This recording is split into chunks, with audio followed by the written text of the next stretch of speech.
Hey, welcome to Socialism for All. This file is being recorded for the January 2023 edition of Socialism for All, and it's an audiobook of The Boycott by Paul LaFargue from 1901. If you like this video, please click like and subscribe, and consider supporting on Patreon at patreon.com/socialismforall. There's a link to Patreon in the video description. So this was originally from Justice, November 1901, transcribed by Ted Crawford, and this file is hosted at the Marxists Internet Archive, marxists.org. Thanks as usual to MIA for hosting this and thousands of other free Marxist texts. So let's begin. We take the following from an article by Paul LaFargue in the Petit Sous of last Monday.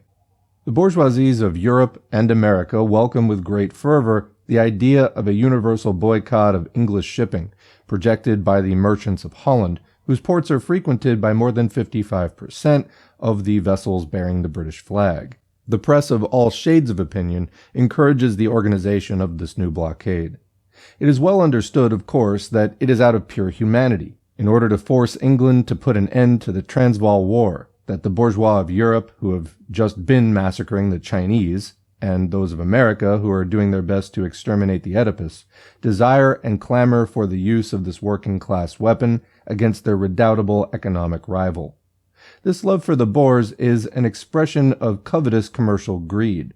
The bourgeois follow with sympathy the peripatetics of the heroic struggle of the farmers of the Transvaal, improvised soldiers in defense of the land they have stolen from the badly armed blacks, only because it will lower the prestige and power of England, their commercial and industrial competitor. They propagate the idea of a boycott of English shipping only because the workers of the ports will alone have to bear the cost and the suffering of such a boycott, and because, even if it succeeds only imperfectly, will inflict a blow on English commerce from which it will with difficulty recover. The boycott, which the bourgeoisie regards with sentimental tenderness when directed against the trade of its commercial rival, it considers as a crime when employed by the workers in defense of their livelihood. The mere blacklisting of a workshop by a trade union is an offense, in Europe as well as in America, punished by law and the infliction of civil damages, calculated to exhaust the treasury of the union and break down the power of resistance of the workers. When a strike takes place, the bourgeoisie has only one cry. The ringleaders have fomented it. The whole of the bourgeois press raises a hue and cry against the leaders. Track down, arrest, imprison these wretches who deceive and exploit the workers.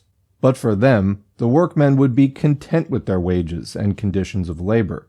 Those scoundrels are responsible for the ruin of national industry, for the misery and sufferings of the workers, for their massacre, for it is these who force the government to those sanguinary exploits in order to protect the liberty of labor.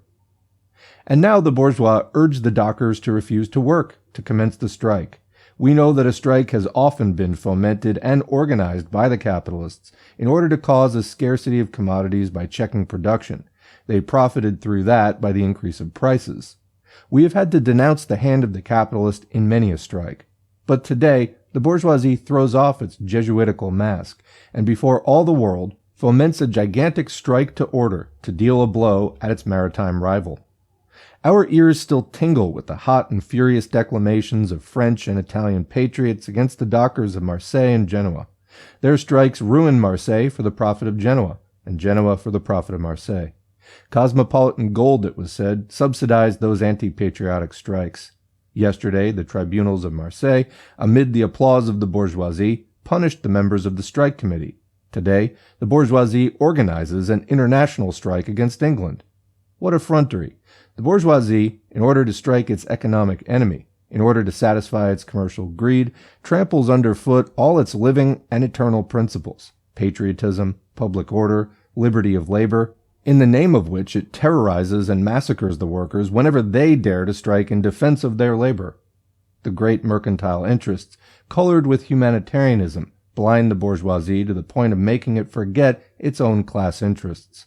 It excites the dockers in the ports of both worlds to rise in one grand combined movement, which will consolidate and weld them together to deliver, in their own interest, and not in that of the bourgeoisie, an international battle against capital, which will teach the proletariat to place above the mean and petty interests of country, which are only the interests of the bourgeoisie, the interests of international labor, which are the interests of exploited humanity. The socialists are no fomenters of strikes. They know too well that a strike is a two-edged weapon, wounding the proletariat more deeply and more grievously than the capitalist. But when the strike is declared, they take their part in the fight. They organize and assist the workers, protecting them against the snares of the police and the brutality of the military, and giving them such moral and material support as is in their power. The socialists, as Vaillant has said in his reply to the International Bureau at Brussels, are not called upon to take any part in the organization of the international blockade against English shipping. But if the boycott does take place, they will know how to do their duty.